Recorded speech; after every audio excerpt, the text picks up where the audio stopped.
Well, good morning, folks. Good morning. Welcome to Sunday Forum. We have Pastor Emily Kinker here today, who's also our guest preacher.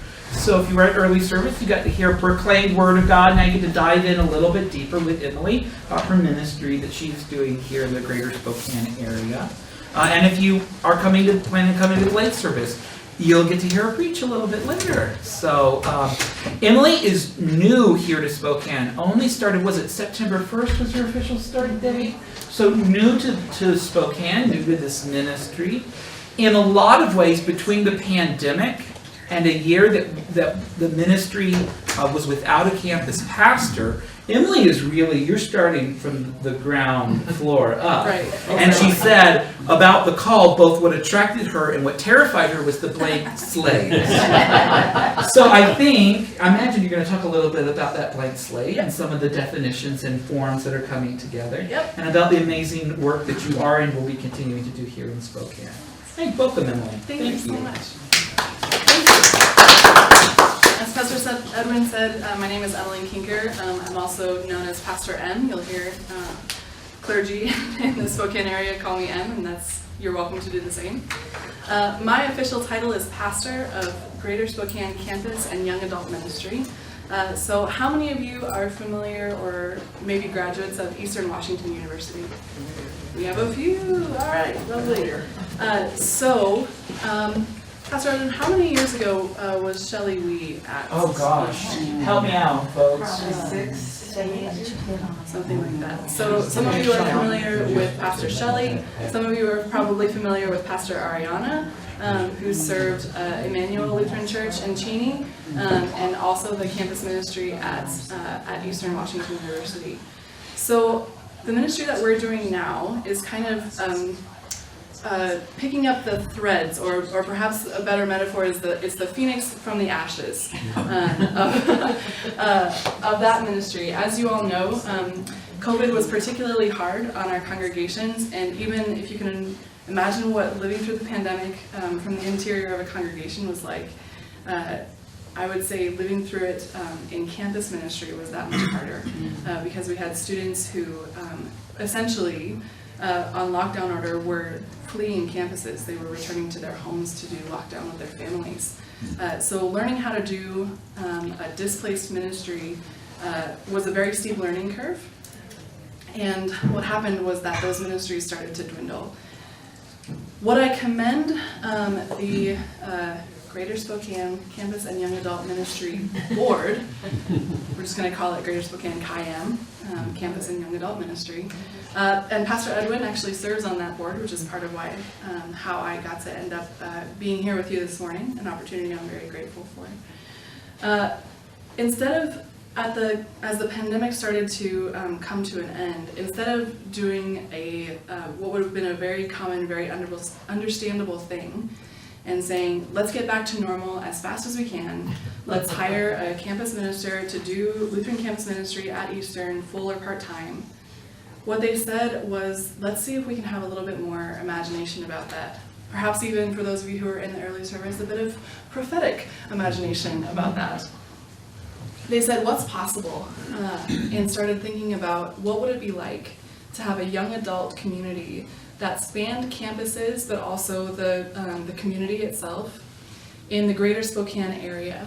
So what if we gathered students from Eastern and Gonzaga and Whitworth and Spokane Falls Community College, and from the community itself, because as we know, there are plenty of young adults in that 18 to 25 range that for one reason or another don't find themselves on campuses.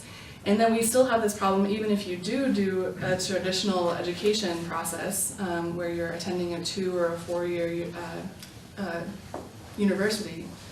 After that happens, you're still in this place where you've had school, you've had community, you've been maybe living in the dorms, you've had this way of connecting with people that suddenly you don't have. And that 25 to 35 range is still a place where people are hungry, those young adults are hungry for that feeling of connection. So creating that ministry is what I do. Wow. Is what I'm starting to do, I should say. We consider what my position is, we consider me a mission developer. How many of you are familiar with that term? Okay. Do one of you want to kind of talk about what mission development is? No. Sure, give it a shot. Someone is called to go to a community and they connect with perhaps a small group there who have already formed a community. And then the evangelism happens. People are invited in and gathered up and found under rocks and under benches and so on. And then they form into a congregation or a unit so that they can move forward as the church does and continue to reach other people. And then it means in a church situation, at least, that you probably build a building and you hire staff and all that. Campus ministry will probably be different. We don't have to have a building. We've got those and they're empty. So, yeah, but to identify people within your community that would be interested in being a part of it. And it's a very exciting time. We've been a couple places where that's happened. Yes. So, very exciting. Thank you. This is a great explanation. What was your name? I'm Carolyn. Carolyn. Pain. I'm a pain. Carolyn. Let's thank Carolyn for that explanation. Actually, the first congregation in Boise Valley that we were a part of was Missouri Synod, and there was we were in Caldwell, and the church began in my parents' living room. Oh my goodness. Well, I was 3.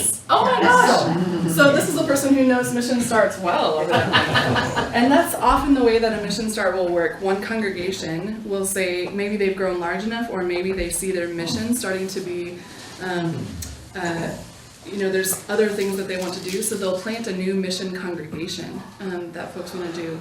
As the church is evolving in the 21st century, we're finding that ministry evolves with it. So I think maybe this is a really good specific way of describing it that Carolyn has given us. I would also say, like, my umbrella way that I think about what mission development is you're doing something that no one has ever done before in a place where no one has done it. So this is what I get to work with. Like slate. Isn't it beautiful?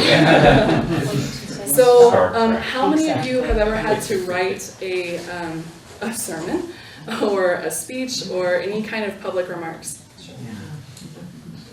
And what is it like to sit at a computer screen that looks like this? Terrifying. Okay, say it. Scary. What else? Terrifying. Terrifying. Okay. It starts with the.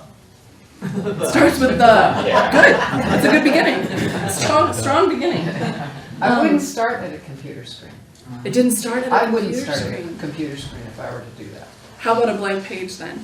Yeah, that started like just putting ideas and brainstorming and things like that. Good. I mean, that's the way I would start. And does that still feel scary and terrifying for you? No, it's kind of fun. It's kind of fun. Yeah. It's kind of exciting. Yeah. It's kind of anything is possible, and let's see what, let's throw lines in the water and see who bites, right? It's a wonderful, terrible, Yeah, terrible. I like that. beautiful, terrible. Wonderful. Exciting. Exactly. It's all of those things. Yeah.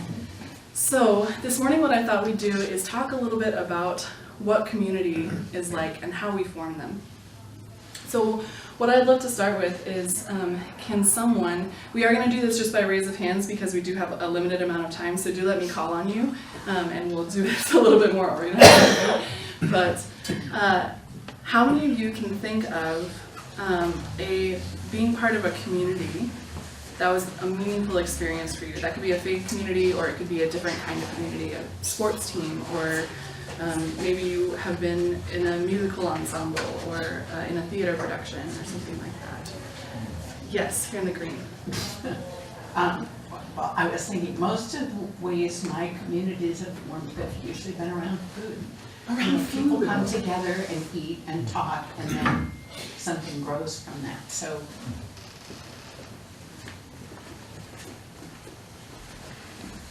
Can you all read this? Is this dark enough? Yeah. Yep. Okay.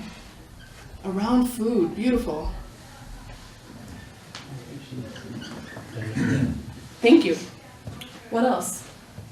Yes, Karen. Musical group, Musical group. orchestra, Lovely. choir, congregations even that sing together. That sing together. Did you know this? I was reading this recently. I'm a singer myself, and there's something that happens to us. It's actually on a biochemical level when we sing together. That it's oxytocin and endorphins that are released in our brain. Amazing. Music ensembles. Set it up that way. Whoop, you're losing that one. We haven't run out of ideas, just ink. Just ink, that's right. Oh, we're in trouble if we're out of ideas already. Thank you. What else? Over here. Sports, for me, running and skiing. Running and skiing sports teams. Now, those are sometimes maybe a little bit more individual sports. Do you Yeah. still find that sense of community there? Oh, you know, with the group, of course. Good. You have to share it. Yeah, Fred, I find it interesting you both name sports that are usually solitary, but that also you then gather and maybe you run individually, but then you gather back They're together. not solitary for me. Good. I'm That's a a good guide. point. I'm a guide that look out and Ah. Lovely. Yes, here. Community garden. Oh, community garden. Beautiful.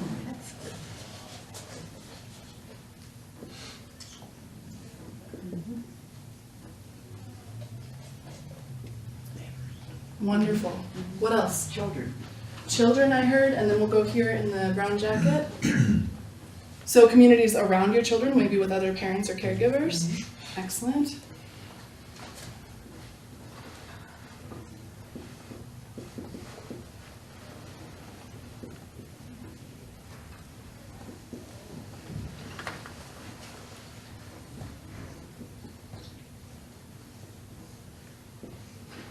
And over here. Disaster response and ongoing Disaster renovations. Yes. Does anyone else have that thing where you can spell and tell people are watching you, right? Yeah. That's a challenge. Disaster response. And what was the last bit? Ongoing renovation, Ongoing renovations. like repurposing buildings, empty buildings and things. Ah.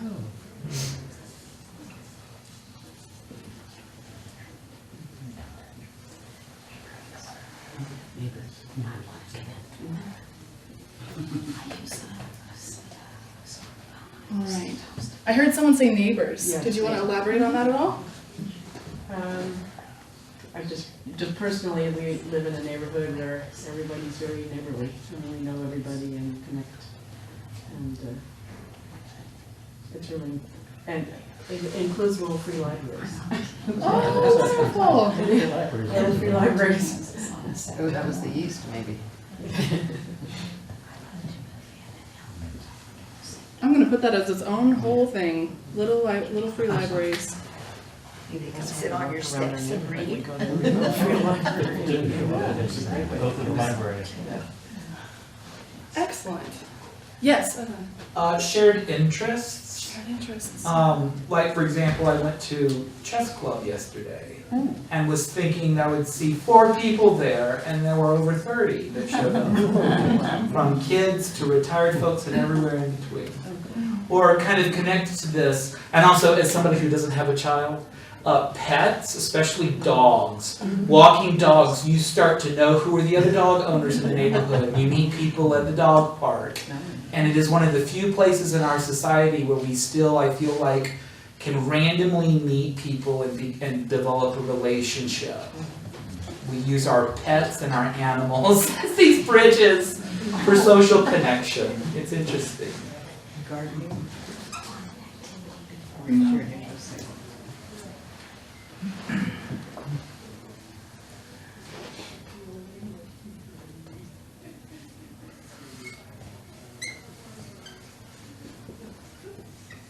Lovely.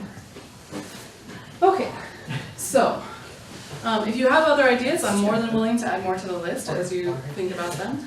But what I'd love for you to do. Discussion groups with college educated people that Yes, bridges. discussion groups. Yeah. Beautiful. Yeah, we can do that.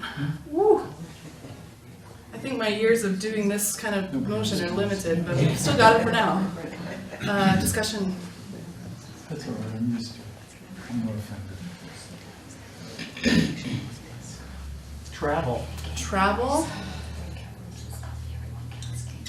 Yeah, there's that, what's the old adage, you have to travel with someone, build IKEA furniture with them, and hang wallpaper with them, and if you can do all three, you know you're okay to get married to. We avoided a divorce when I'm hanging Good. That's good. Okay, so I'd like to invite you into a little bit of a reflection here. Whether the community that you were thinking of is on the board or not, call that community that you've been a part of something that was meaningful for you, something where you felt held by that community. I'd like you to call that to mind. Are you thinking of it? Support. Yeah, okay. You're jumping ahead of me, but I'll call it. You're right there. You know where I'm headed. I'd like you to think about what was it that made that community meaningful. Anybody can pick up a tool and garden. Anybody who has a dog can go for a walk. What was it that made that a meaningful place for you to build community? You needed help. Connection, just some kind of connection. All right. People that are willing to talk. People that are willing to listen. All right, you're gonna have to slow down, Mike. Let me catch up here. Okay, so that you needed something, you needed help. Yeah, if you're in a crisis and you reach out to your group, or they reach out to you and say, I'll bring supper tonight. Or how can I help, or whatever. Is that a fair way to say that? That you were in need of support and you received it. Carolyn, don't let me put words in your mouth, but would it also be fair to say that you are asked for help? Oh, yes. That you're trusted Oh, with yeah, that? so my response now is that it's a reciprocity thing, because I know what it's like in that situation, and so when I see others, then it's like, okay, Carolyn, better get going here. It's a question and answer dance. Mm-hmm. Yeah, there's the need travels, right? Is like sometimes I'm going to be the one who's down on my luck and need you all to lift me up. And, maybe next month it's Pastor Edwin's turn and we all come together to support Pastor Edwin, right? That's certainly how, from what I hear, that's how this congregation is supporting Pastor Lori right now, right? It's Lori's turn to be the one in need of support, and her community, you all are rallying around her to give that. That's a powerful thing that community does for each other. The one that's missing from their church. I was wondering when that one was going to come up. I'd say more specifically Bible study, but yeah. Okay, But anyway, I'm going to write them all. yes. Church, Bible study, Yeah, good. sometimes that smaller group within the congregation. Yeah.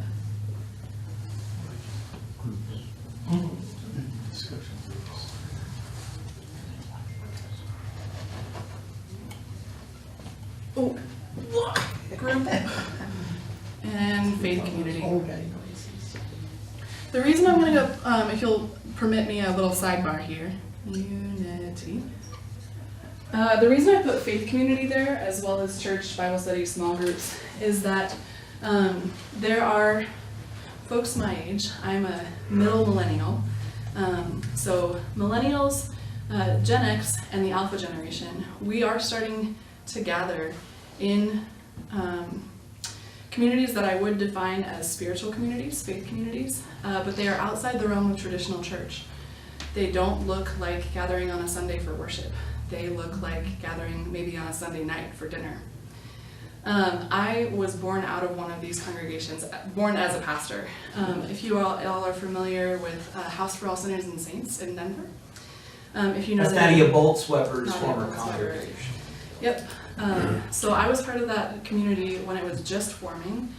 And at the time, there were only about 30 of us in worship. We gathered at 5 p.m. on a Sunday evening. And we did gather for traditional worship. A lot of us had grown up in the traditional churches and found that those were spaces that we weren't welcome for any number of reasons. Perhaps that was because of our gender expression or our sexuality. It might have been because we were female and outspoken, and our traditional male pastors found us to be a royal pain in the butt. Maybe it was because we didn't want to go with the status quo. Maybe it was because we found liturgy that said that we care for the poor, that said that we want to feed the hungry and clothe the naked and heal the sick, but never actually took any action to do that. Maybe it was because we found that deeply dissatisfying. Somehow or another, this group of people, and we were all about the same age at that time. That church, of course, has grown and now spans all kinds of generations and people with all kinds of different backgrounds. But at the beginning, we were all about in our early to mid-20s.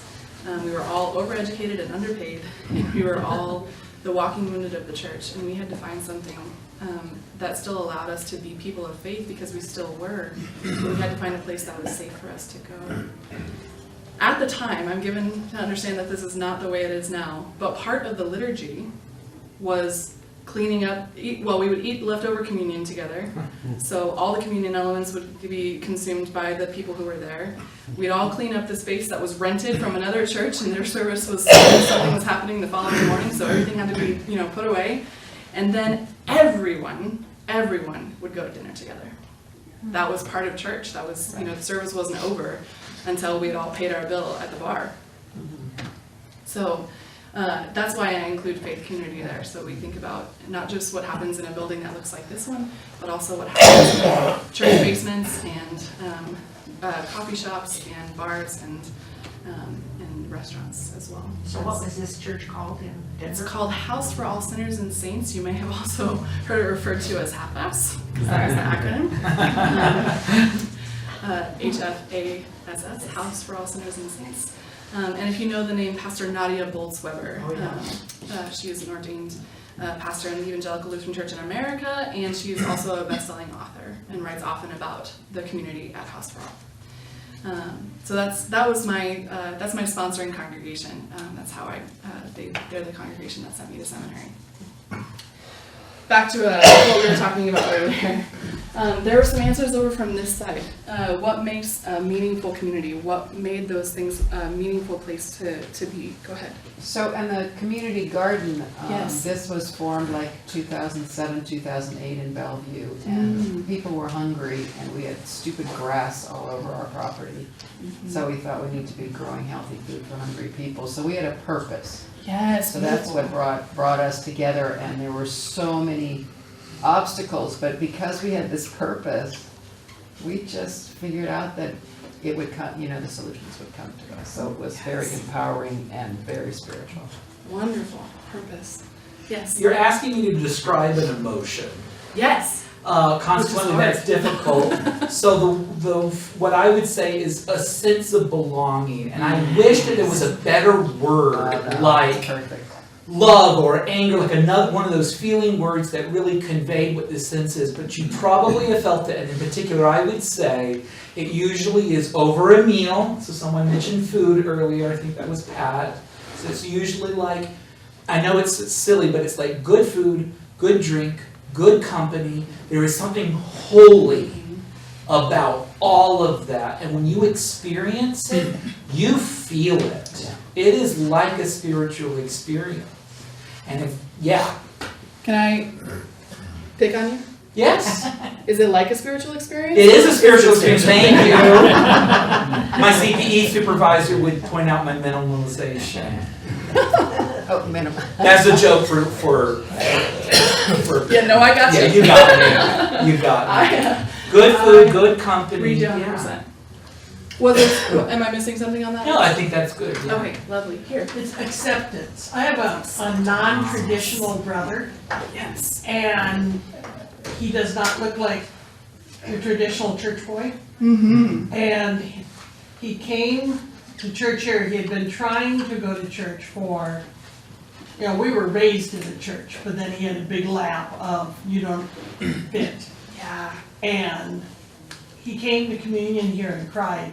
He said, "This is the first church I have been to in 30 years where they let me take communion. I was sure I'd get up there and they'd walk by again."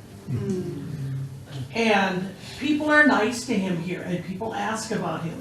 And he does not look or act like your traditional Christian. Right. But he cares, and you can't make him over. Mm-hmm. He's just the way he is. And appearance does not a faithful disciple Yes. make, right? Well, or language, or, Right. you know, Any of those outward facing things, right? he's 6 foot tall, he has his own level of hygiene. He drives a enormous utility truck. And he speaks out his opinion. And people are really nice to him, and he can't believe that people in the groups here have been kind to him. And he's just astounded that he's accepted. Can I interject here and just say that one of the biggest missions that we can do as people of God is because your son is not the only one who feels that way about church. Yeah. And that there are so many people that are shocked to discover a community of love and acceptance. Yeah. And it's so hard for me because it's like, that's all I know about God. That's all I know about God is love and compassion and grace. And how sad it is that most people in most churches don't have that experience. That is our great gift that we can give. Talk about prophetic. I've told people, yes, you have an autistic son, or you have a son who's a heroin addict. They may come to church here. Mm-hmm. It's fine. Yeah. People will not mind. Kids make noise. Sometimes adults make noise. Joyful Because noise. that's just the way they are. Yeah. But they're still okay here. They said, really? I'm not sure. I said, no, you will be surprised because we have adults that stand up and sing their own hymn. Mm-hmm. There's an autistic man that's been going here more than 20 years with his elderly mother. Mm. And he comes at holidays mostly. And when we do hymns at Christmas, he sings whatever one pops into his head, which is not necessarily the one the congregation's singing, which is fine. But what a lovely symphony. Yeah. And That the kingdom of God should have such beautiful harmony, yeah, right? and you know, there are a number of autistic or other mentally challenged people in the congregation that kind of get up and walk around or do their own thing. Do you remember Fine. Fred Yes, I love Fred. He was very sweet. and his sister But- Lydia? He would go up and chat with the pastor during the sermon. Well, and if I can just echo, some of what Pastor Edwin was saying, I think where we are at this point in time, in the year of our Lord 2023, with the history of how churches have worked, particularly, I'm going to say, white American Christianity has worked, is that people do ask, they're going to ask, am I safe to be in this place? Is this a place where I can be who I am, or my children can be who they are, or my loved ones can be who they are, with everything that they're bringing with them, and have this be a place that still welcomes us and doesn't, really wish that my crying, infant would be in the nursery instead of with me in the sanctuary, or that doesn't wish that I had the ability to dress in nicer clothes than I am. And the kicker is, at this point, we have to prove it to those people that we are that safe place. But you are. My experience being here just last night and this morning tells me that St. Mark's is a place that is doing that work. And again, just to echo what Pastor Edwin has already said, there's perhaps no greater mission for the church in the modern age than that. So I commend that to you and celebrate that is a mission that you are fulfilling. Okay, a few more. What makes these communities meaningful for you? It instills confidence in your own gifts. Instills confidence, lets you know that you're gifted. Yeah. Lifts up your gifts.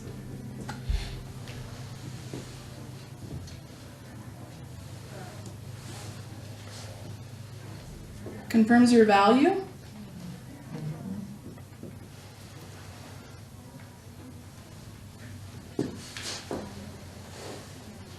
And I'm going to say my caveat on that one would be not the value that you have because of your utility, but the value that you have because of your belovedness. right? Gorgeous, yes. I would say a lot of groups that are meaningful help me grow. Helped you grow. Yeah, tweet that. Yeah, that works better.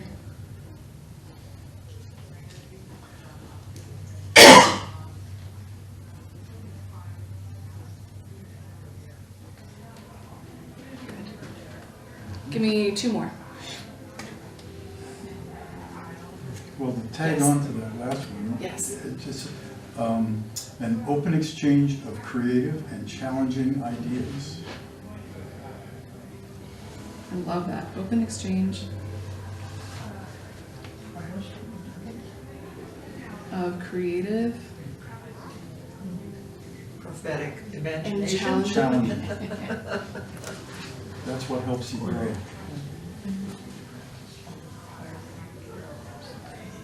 ideas.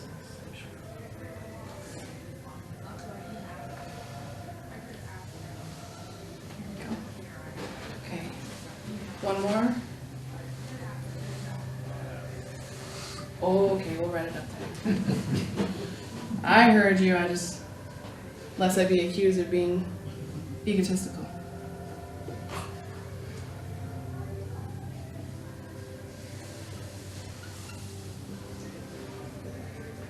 I may have does anybody know the film Inception? I may have implanted that idea in some of your minds a little earlier this morning. Imagination. Knowledge, skills, and attitudes are not ego Thank when you. they're informed from core mission. Thank you. All right, so I want you all to take a look at that list on the right side of the board there.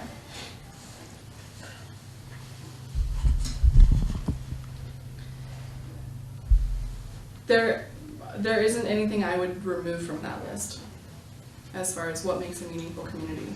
You need a dash of this and a pinch of that and a cup full of some of those things, right? The thing that I see underlying all of those, when Pastor Edwin talks about that sense of belonging, that good food, good company, this goes along with the idea of acceptance. My word for that is safety. Is what? Safety. That of course goes beyond a physical safety. We hope that these communities are a place where we don't have fear of violence, of physical violence to our person. But we also should be able to come as we are, not only in the body that we have, male, female, non-binary, transgender, cisgender, with the education that we have, PhD, high school diploma, anything in between,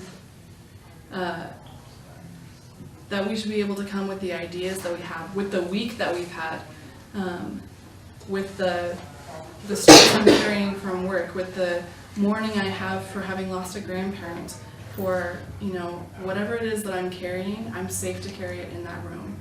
I don't have to culturally commute from who I actually am to who that community is. I don't have to hang up pieces of who I am at the door in order to be welcome and safe there. Does this make sense? Are we tracking with what I mean when I say safety? That's a cool way to say it. Thank you. I think so too. We had more diversity. Yes, diversity would be a beautiful thing, and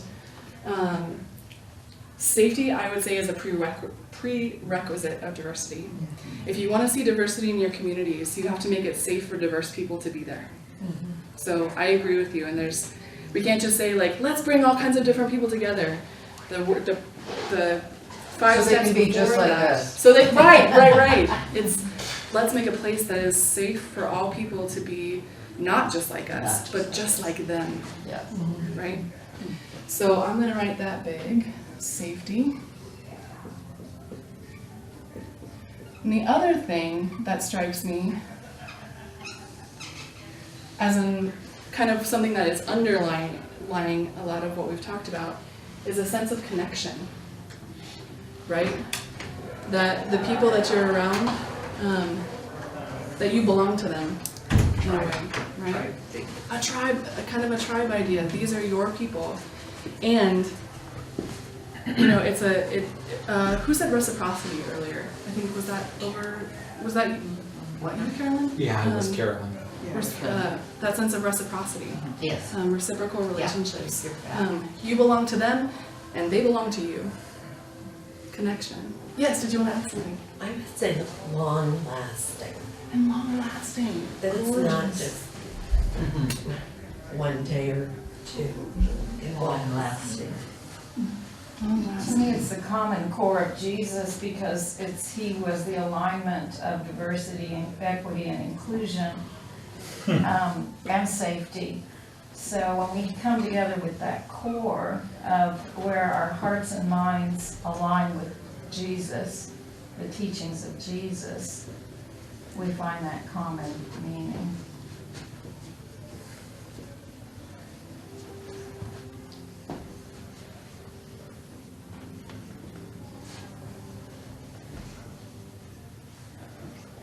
Safety across acceptance and difference is what I wrote, just given what we've just said about diversity, and that diversity has to come with building safety for the different kinds of people to exist together, right? And then I'm gonna also write equity and inclusion, yes?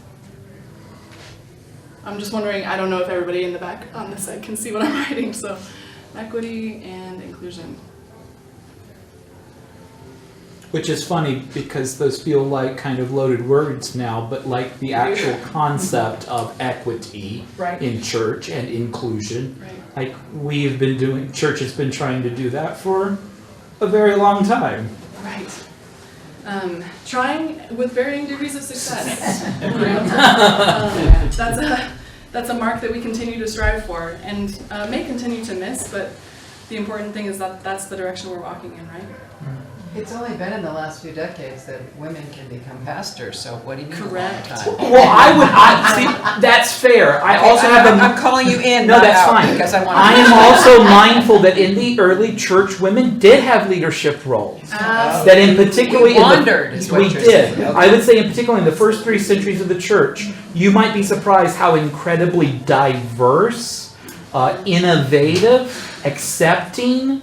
You could go to church and not say, I'm not sure I believe that Jesus is the Christ. But you're And you still were welcome. still welcome. And they're like, Yes. this is a place for seekers and people Yes. with questions, Thank right? you, Edwin. And it's funny how the institution of a church becoming a fixture of society rather than a countercultural part of society seems to be the watershed moment. Which I don't know what that means about the 21st century and where God is calling us in the future. But what's interesting is the church is no longer a fixture of society the So way we're that it has free. been. So we're free. And Em, you are on the cutting edge of this new freedom.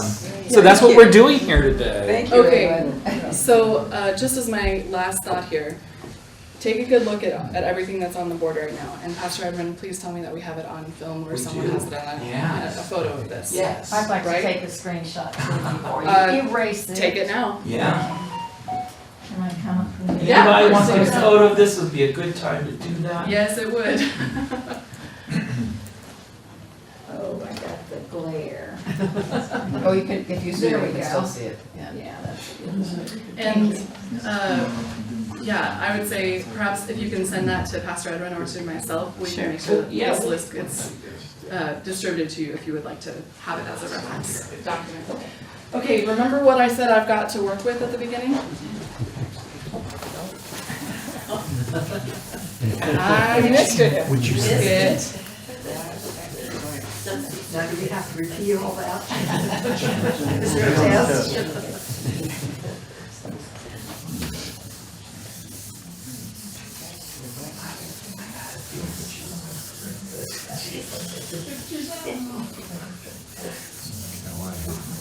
I'm still working with a blank page. I've been here for 2 months.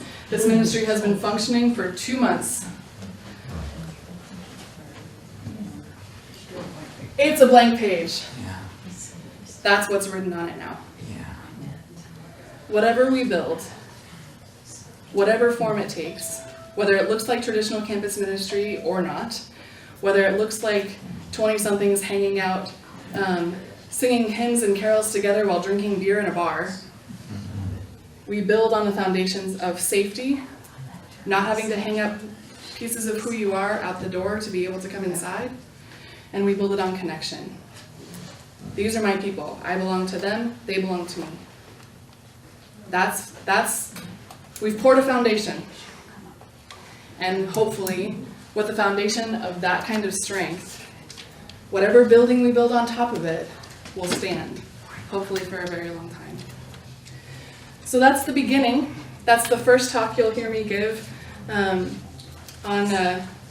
Greater Spokane Chi-M ministry. We've got about 4 or 5 minutes left, and I'd love to open the floor for questions or comments if you have any of those. And otherwise, I'll just say thank you so much for having me. It's been my pleasure to be a guest here at St. Mark's this morning. Glad to be with you all. I just briefly wanted to mention that you are already supporting this ministry. The campus ministry, young adults, KM, all of it is under our benevolences. So you are supporting Pastor Emily right now, and you can continue to financially do that by cutting a check. You know, as always, you can make it out to us, and we'll always forward it on or directly to the campus ministry as she does this work. So I just wanted to mention, y'all are already helping her and supporting her and us. I consider myself as part of that because I am on the board. Yes. So thank you all for supporting this ministry. I will also mention, if you do care to support us further, we are, Greater Spokane Chi-M is having a joint fundraiser with Lutheran Community Services. That's coming up December 6th. If you all are familiar with the Civic Theater, there's a show playing there called A Sherlock Carol. It's a kind of a mashup performance of classic Sherlock Holmes and Dickens' Christmas Carol. Tickets are on sale if you go to the Civic Theater website, and those ticket sales will be benefiting both Lutheran Community Services and Greater Spokane Campus and Young Adult Ministry. So if you'd like to join us, that is the Wednesday, Wednesday, December 6th. Yes. And we would love to see you all there. Are you gonna have a hybrid event of that? No. Off-site, on Oh. Zoom? No, I don't believe so. I think we are only, those are only available to come and purchase the ticket and see the show in person. Yeah. How many people are you working with in all this process? It depends on how you define that. So right now, my main job is to, we call it a ministry of presence. So I'm on various campuses and I'm in various communities. And I'm meeting young adults and talking to them about what is important to them about ministry. What are the needs that the Greater Spokane area is presenting in terms of this population, about 18 to early 30s. And just kind of, the first, Pastor Ed will know this, if you come in as a congregational pastor, you don't come in and change everything or start something new in your first 6 months in ministry. You watch. You pay attention. You learn the community that you're in, and you learn what their needs and goals are, and then you start to think about what might be possible. So you're catching me at a very early stage, and sometimes with mission development, those stages can take longer than they do in traditional congregational settings. So I work with no one, and I work with everyone.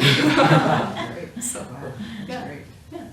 Yes. Can you talk a little bit about the diversity of Chi-M from a faith perspective, denominations and different faiths? Sure.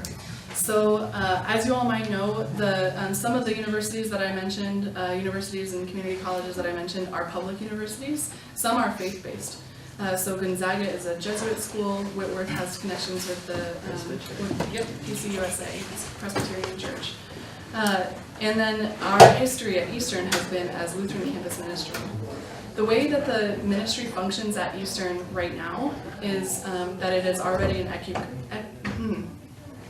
ecumenical ministry.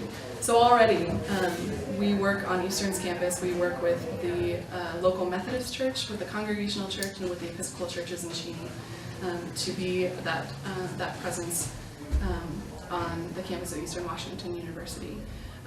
We also are quite familiar with, or prepared, I suppose is the better word. We're prepared that as we reach out to this generation of folks, more and more of this generation would define itself either as spiritual but not religious, or as the nuns and duns. Are you all familiar with this term? So not N-U-N, but N-O-N-E, that they have no spiritual background, they weren't raised in the church. And yet they might still have that spiritual hunger, that desire for meaning making that has traditionally come from faith communities.